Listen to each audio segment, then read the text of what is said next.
So what I can also do inside of ChatGPT is do grammar corrections for the sentences that I type. So I'm going to go around and say, do the grammar correction for this sentences like this. And I'm going to go around and say, I am going out with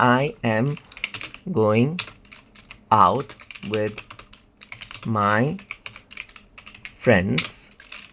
I am going out with my friends on a sunny day on beach right here, just like this. So I'm going to go around and type in this sentence, and let me just send it to ChatGPT right here. So now you can see that it simply corrected it to I'm going out with my friends on a sunny day at the beach right here, just like this. So you can see that it corrected out the spelling errors and then the grammar errors easily, just like this as well, which may be handy while you're writing out emails and documents. So I hope you guys learned something as always. And as always, please like, comment, share, and subscribe.